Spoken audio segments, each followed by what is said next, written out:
Halo teman-teman semuanya, sekarang tanggal 2 September jam 8:08 pagi di New York, hari Sabtu. Kita bertemu kembali di kuliah spiritual dan kali ini kita akan belajar dari seorang guru yang sangat luar biasa, yang layak untuk kita pelajarin ilmu-ilmunya. Guru yang akan kita pelajari hari ini adalah kita belajar dari Anthony Robbins ya. Saya yakin teman-teman di sini pasti sudah tahu Anthony Robbins ya, banyak sekali motivator di Indonesia yang dalam tanda kutip menumpang nama besar Tony Robbins, sehingga mungkin teman-teman nggak pernah lihat langsung atau datang ke seminarnya, tapi teman-teman bisa juga lihat dari YouTube-nya. Atau mungkin teman-teman nggak pernah lihat dari YouTube-nya, tapi bisa lihat dari kontennya orang, ya kontennya motivator, kontennya guru yang lain yang eh, mengajarkan ulang ajaran dari Anthony Robbins. Ya, dan seperti biasa saya harus menyebutkan nama gurunya. Kalau memang itu belajar dari guru siapapun dia, ya kalau bisa disebutkan namanya ya kita sebutkan saja namanya. Nggak perlu ada rahasia, nggak perlu mengatakan bahwa oh ini adalah ilmu saya. Nggak boleh begitu ya. Kita harus respect siapapun, belajar pada siapapun, ya kita harus sebutkan saya dapat inspirasi dari siapa. Nah, sehingga teman-teman siapa tahu juga bisa terinspirasi. Bukan cuma dari saya, tapi juga dari orang ini. Gitu ya. Oke, lanjut. Nah, sekarang kita akan membahas tentang satu materi yang sangat menarik, yaitu apa sih tujuannya hidup sebenarnya itu apa? Apakah kita hidup ini untuk bekerja, ya kerja terus, banting tulang, ataukah ya kita hidup ini untuk cari uang sebanyak-banyaknya? Saya mau cari uang, Pak. Atau kita mau cari harta seperti yang pamer-pamerkan, ya, boy, ini lambang sukses. Ya kalau kamu sudah beli rumah besar, beli mobil bermerek, ya beli beli kemewahan dunia, ya apa itu tujuan hidup? Ya ini yang seringkali kita eh, jarang diskusikan karena kita berpikir saya tahu kok tujuan hidup. Ini satu hal yang sangat-sangat subtle. Saya suka membahas satu hal yang sangat-sangat subtle. Belajar spiritual kan juga begitu. Satu hal yang receh, yang remeh, yang kelihatannya, masa gitu aja nggak tahu sih. Padahal kita tuh nggak tahu. Coba saya tanya, apa tujuan hidup kamu? Apa iya kita mengejar 1, 2, 3, 4, ya apalagi mengejar nama besar, ya mengejar kekayaan di sini kan ya, mengejar nama baik, mengejar kekuasaan mungkin teman-teman di sini adalah eh, pejabat pemerintahan, mengejar kekuasaan. Kita harus cari politik setinggi-tinggi supaya hidup kita penuh dengan kekuasaan, supaya semua orang takut dengan kita, ya supaya semua orang hormat, respect dengan kita. Apa seperti itu? Atau kita mau mencari istri sebanyak-banyaknya? Wah, mencari suami sebanyak-banyaknya. Boleh? Atau seperti itu? 5, 6, 7. Coba komen di teman. Apa sebenarnya tujuan hidupmu? Pernah nggak berpikir tujuan hidup kamu apa? Kalau tujuan hidup kamu cuma berputar-putar seperti 1, 2, 3, 4, 5, 6, 7 dan teman-temannya ini, maka sebenarnya itu kurang tepat menurut Anthony Robbins. Aneh ya, seorang motivator biasanya tuh nyembah-nyembah duit. Biasanya yang dia ukur cuma duit, duit, duit. Pokoknya kalau kamu duitnya nggak banyak berarti nggak sukses. Pokoknya kalau kamu duitnya nggak banyak berarti hidup kamu sia-sia. Gitu kan? Ya, ada motivator yang mengatakan seperti ini. Kalau kamu lahir miskin, itu bukan salahmu. Tapi kalau kamu mati miskin, itu adalah kesalahanmu. Wah, kalau gitu gua harus kaya, kaya, kaya, kaya, kaya, kaya. Betul?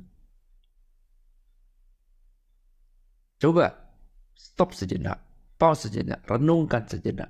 Apa iya ini ada tujuan hidup sebenarnya? Perhatikan ya, real tujuan hidup yang benar-benar. Apakah seperti ini? Ataukah ada tujuan hidup yang lain?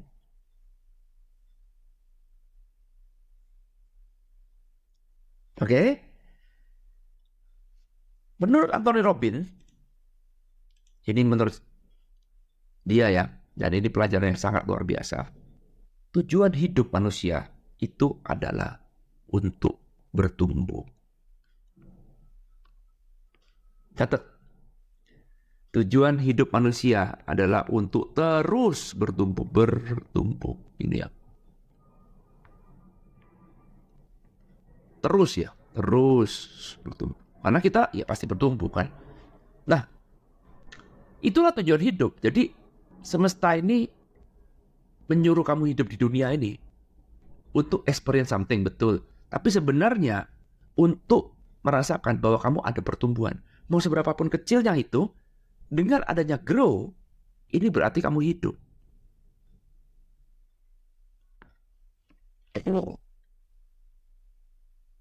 Masuk akal juga ya. Karena begitu grow ini berhenti, ya jadi kalau kamu namanya mati, itu berarti apa? Stop growing. Begitu kamu stop grow, berhenti bertumbuh, pertumbuhannya berhenti, maka apa yang terjadi? Secara teknis kamu sudah mati. Renungkan ini. Contoh misalkan, saya kasih contoh, oke, biar paham kita kasih contoh. Misalkan ya, saya adalah anak muda yang sangat ambisius. Saya mau bangun kerajaan finansial saya. Ketika muda, saya cuma terobsesi kaya. Sukses.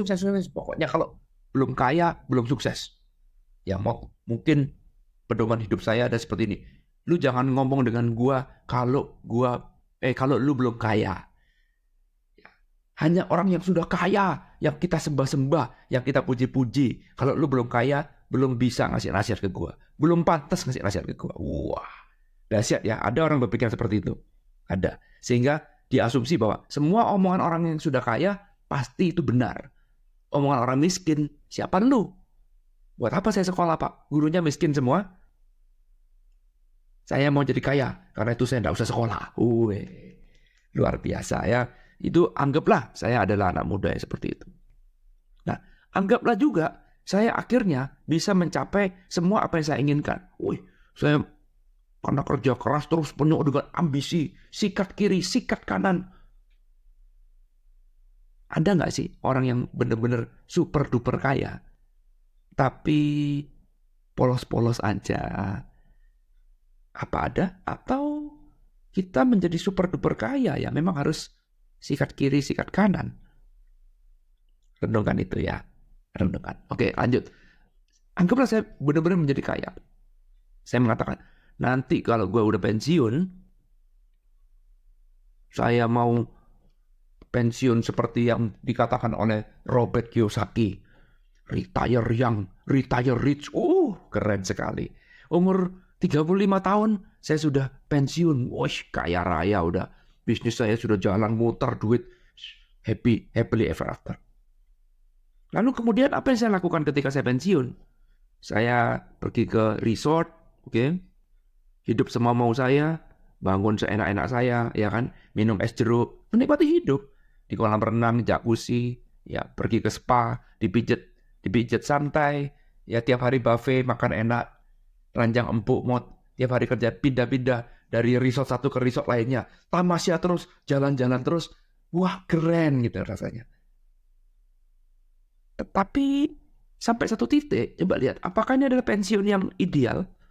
Seperti yang kita impi-impikan ketika kita belum pensiun. Apa iya itu adalah pensiun yang ideal? Ketika kamu menjalani itu,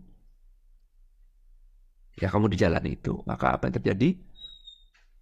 Yang terjadi adalah kamu akan merasakan, betul sekali. Susah kan membayangkan kan? Coba aja nggak percaya. Coba ketika kamu pensiun, nggak usah kerja lagi. Dulu kamu kerja, tiap hari harus bangun pagi, nerobos kemacetan, sikut-sikutan sama teman kantor, politik ini, politik, wah ruwet. Sekarang udah pensiun, nggak perlu lagi kerja ngantor, nggak perlu lagi macet-macetan, tiap hari bisa bangun siang, semua mau kamu, enak, ya, dapat uang pensiun lagi, dan punya uang lagi. Tapi kalau sekarang kamu tidak melakukan sesuatu yang lain, kamu tidak challenge yourself, gini ya, tidak ada tantangan lagi, maka apa yang terjadi? Kamu akan merasakan boring. Hidupmu hampa. Yes, saya enak sekarang. Sudah gak perlu susah-susah seperti dulu. Tapi lucunya adalah hidup kamu akan jadi boring. Hidup saya, kalau pensiun model seperti ini, akan jadi boring. Kenapa? Karena gak ada lagi challenge. Challenge inilah yang membuat saya menjadi, betul sekali, inilah ujungnya. Momen ketika kamu sudah berhenti untuk grow, gak ada lagi pertumbuhan. Tidak ada lagi harapan baru. Ya, tidak lagi ada impian. Karena saya sudah mencapai semuanya. Apa lagi mau dicapai? Maka, technically, ketika grow sudah stop, technically, kamu sebenarnya sudah mati.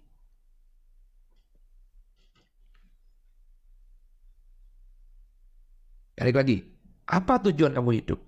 Untuk keep growing. Yes. Betul.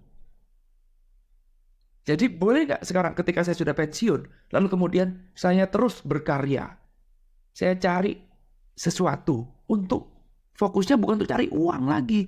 Kalau uangmu sudah tumbuh, uangmu sudah cukup, ya kekurangan uang, sekarang kita bertumbuh without money. Bisa nggak?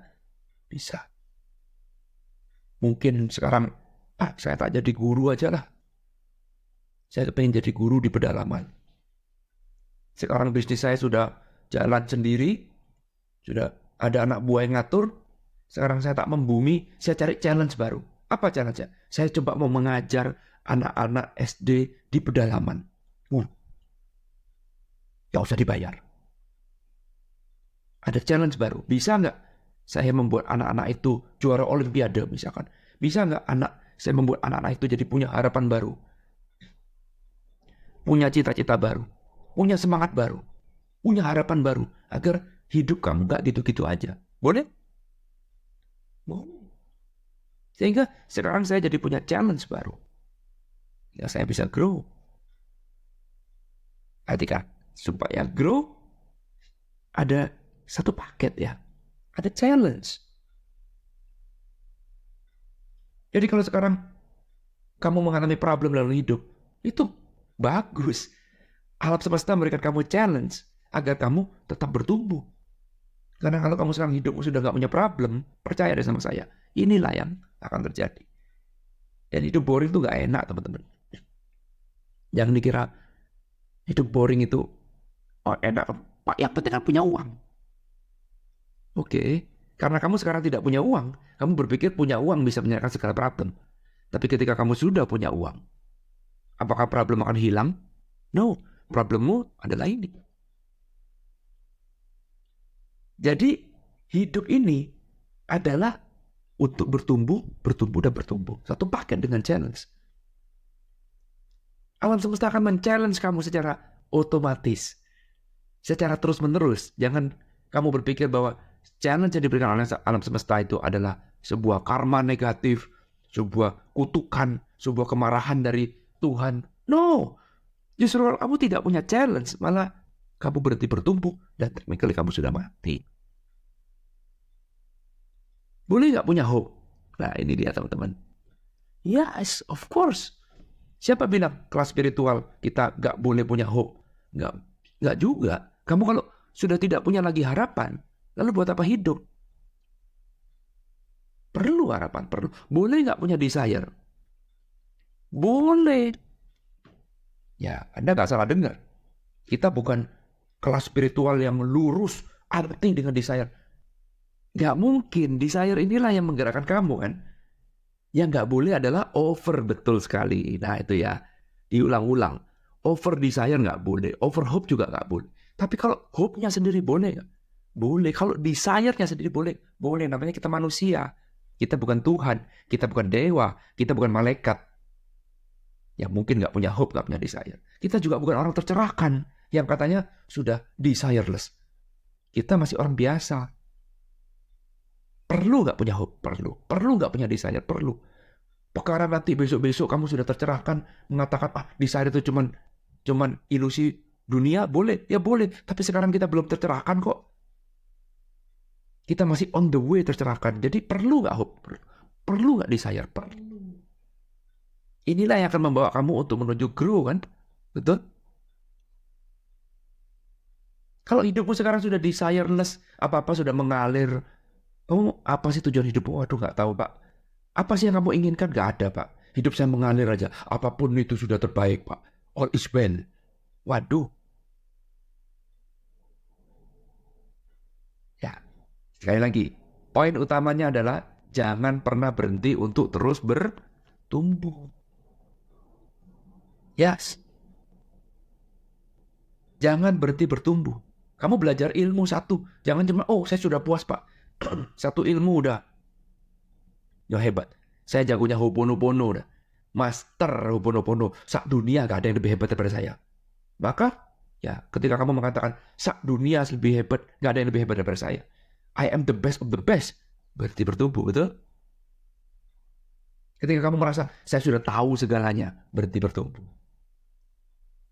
Tapi ketika saya mengatakan, enggak kok kayaknya, saya belum pantas disebut sebagai master. Yang saya nggak ketahui tentang dunia spiritual, banyak. Karena itu saya terus belajar, terus bertumbuh, siap belajar dengan siapapun.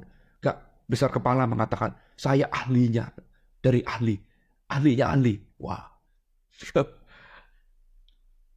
Oke, semoga tersampaikan ya teman-teman pesannya. Tujuan hidup adalah bertumbuh. Jadi, apapun kondisi kamu sekarang, it doesn't matter. Yang penting kamu melihat ada pertumbuhan, seberapapun kecilnya itu. Ketika kamu terus bisa bertumbuh, lebih baik dan lebih baik, lebih baik dan lebih baik. Gak apa-apa. Gagal itu cuma sementara. Betul?